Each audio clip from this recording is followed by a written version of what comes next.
तव कथामृतं तप्तजीवनं कविभिरीडितं कल्मषापहं श्रवणमङ्गलं श्रीमदाततं भुवि गृह्णन्ति ये भूरिदा जनाः।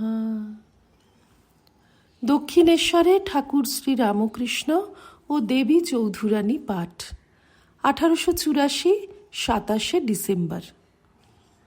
শ্রী রামকৃষ্ণ শ্রীদাম গোলকে বিরজার দ্বারী ছিলেন। শ্রীমতী কৃষ্ণকে বিরজার মন্দিরে ধরবার জন্য তাঁর দ্বারে গিয়েছিলেন আর ভিতরে ঢুকতে চেয়েছিলেন। শ্রীদাম ঢুকতে দেয় নাই। তাই শ্রীমতী শাপ দিলেন, তুই মর্তে অসুর হয়ে জন্মাগে যা। শ্রীদামও শাপ দিছিল। সকলের ঈষৎ হাস্য। কিন্তু একটি কথা আছে, ছেলে যদি বাপের হাত ধরে তাহলে খানায় পড়লেও পড়তে পারে, কিন্তু বাপ যার হাত ধরে থাকে তার ভয় কি? শ্রীদামের কথা ব্রহ্মবৈবর্ত পুরাণে আছে। কেদার এখন ঢাকায় থাকেন। তিনি সরকারি কর্ম করেন। আগে কর্মস্থল কলিকাতায় ছিল, এখন ঢাকায়। তিনি ঠাকুরের পরম ভক্ত। ঢাকায় অনেকগুলি ভক্তের সঙ্গ হইয়াছে। সেই সকল ভক্তেরা তাঁর কাছে সর্বদা আসেন ও উপদেশ গ্রহণ করেন।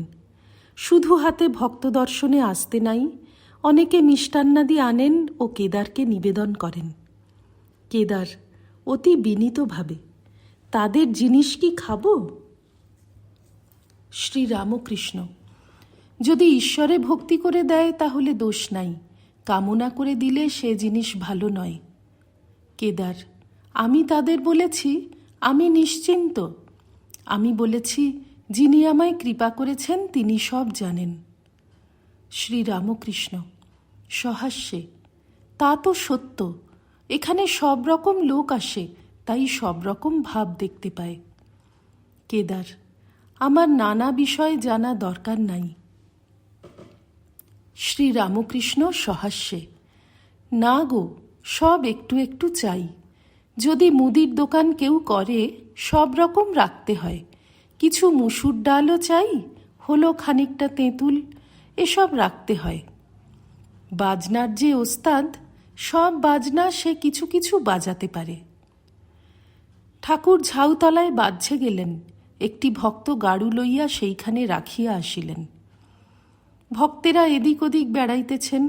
কেহ বা ঠাকুরের ঘরের দিকে গমন করিলেন, কেহ কেহ পঞ্চবটিতে ফিরিয়া আসিতেছেন।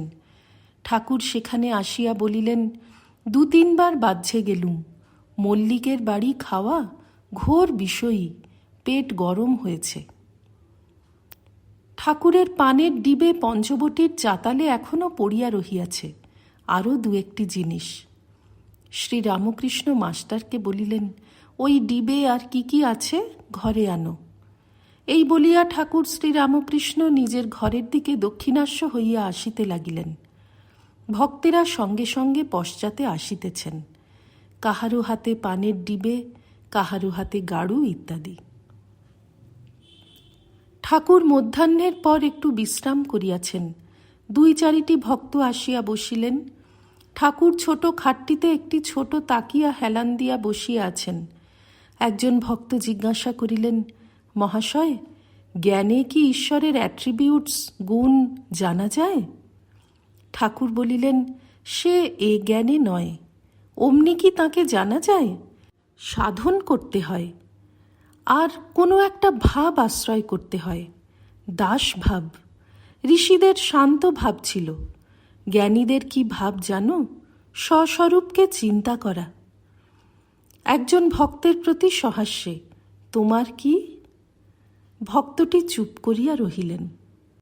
শ্রী রামকৃষ্ণ সহাস্যে, তোমার 2 ভাব, স্বস্বরূপকে চিন্তা করাও বটে, আবার সেব্য সেবকেরও ভাব বটে। কেমন, ঠিক কি না?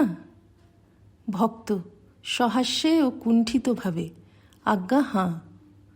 শ্রী রামকৃষ্ণ সহাস্যে, তাই হাজরা বলে তুমি মনের কথা সব বুঝতে পারো। ও ভাব খুব এগিয়ে গেলে হয়, প্রহ্লাদের হয়েছিল। কিন্তু ও ভাব সাধন করতে গেলে কর্ম চাই। একজন কুল গাছের কাঁটা টিপে ধরে আছে, হাত দিয়ে রক্ত দরদর করে পড়ছে, কিন্তু বলে আমার কিছু হয় নাই, লাগে নাই। জিজ্ঞাসা করলে বলে বেশ বেশ। এ কথা শুধু মুখে বললে কি হবে, ভাব সাধন করতে হয়। ভক্তেরা ঠাকুরের কথামৃত পান করিতেছেন। শ্রী শ্রী রামকৃষ্ণ কথামৃত দ্বিতীয় খণ্ড। দক্ষিণেশ্বরে শ্রী রামকৃষ্ণের জন্ম মহোৎসব 1885 খ্রিস্টাব্দ। প্রথম পরিচ্ছেদ।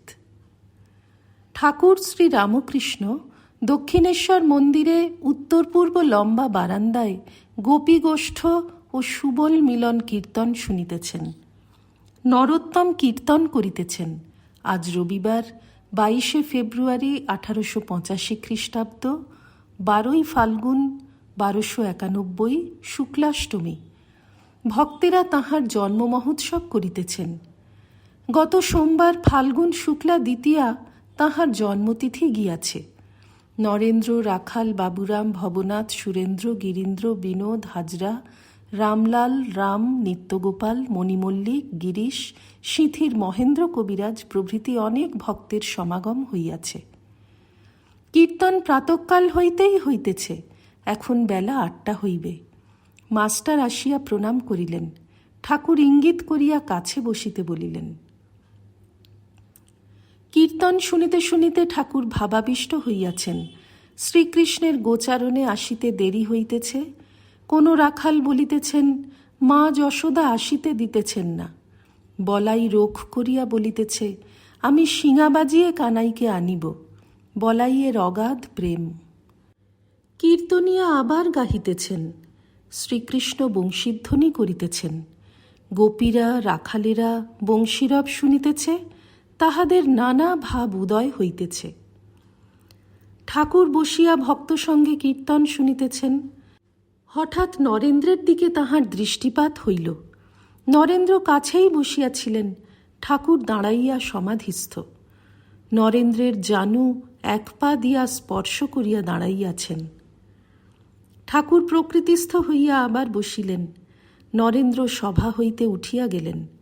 কীর্তন চলিতেছে।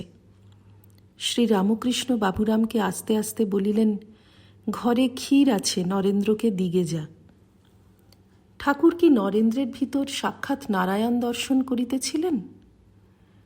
কীর্তনান্তে শ্রী রামকৃষ্ণ নিজের ঘরে আসিয়াছেন ও নরেন্দ্রকে আদর করিয়া মিঠাই খাওয়াইতেছেন। গিরিশের বিশ্বাস যে ঈশ্বর শ্রী রামকৃষ্ণ রূপে অবতীর্ণ হইয়াছেন। গিরিশ শ্রী রামকৃষ্ণের প্রতি, আপনার সব কার্য শ্রীকৃষ্ণের মতো। শ্রীকৃষ্ণ যেমন যশোদার কাছে ঢং করতেন। শ্রী রামকৃষ্ণ, হাঁ, শ্রীকৃষ্ণ যে অবতার, নরলীলায় ঐরূপ হয়। এদিকে গোবর্ধনগিরি ধারণ করেছিলেন, আর নন্দের কাছে দেখাচ্ছেন পিঁড়ে বয়ে নিয়ে যেতে কষ্ট হচ্ছে। গিরিশ, বুঝেছি, আপনাকে এখন বুঝছি। ঠাকুর ছোট খাটটিতে বসিয়া আছেন। বেলা 11টা হইবে। রাম প্রভৃতি ভক্তেরা ঠাকুরকে নববস্ত্র পরাইবেন। ঠাকুর বলিতেছেন, না না। একজন ইংরেজি পড়া লোককে দেখাইয়া বলিতেছেন, উনি কি বলবেন। ভক্তেরা অনেক জিদ করাতে ঠাকুর বলিলেন, তোমরা বলছো পড়ি। ভক্তেরা ওই ঘরেতেই ঠাকুরের অন্নাদি আহারের আয়োজন করিতেছেন। ঠাকুর নরেন্দ্রকে একটু গান গাইতে বলিতেছেন।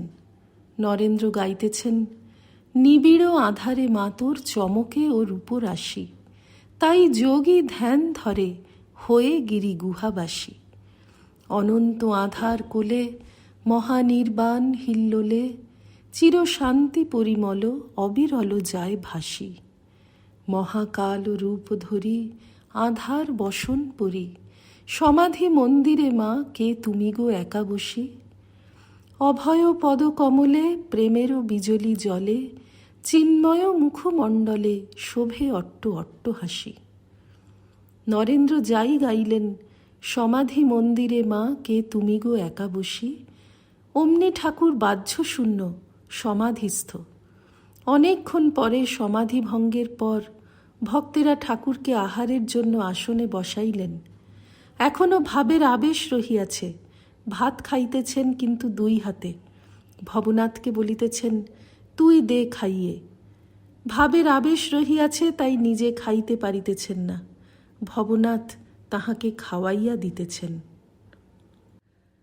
ওম নিরঞ্জনম নিত্যমনন্তরূপং ভক্তানুকম্পাধৃতবিগ্রহং বৈ ঈশাবতারং পরমেশমিড্যং তং রামকৃষ্ণং শিরসা নমামঃ। শ্রীরামকৃষ্ণার্পণমস্তু।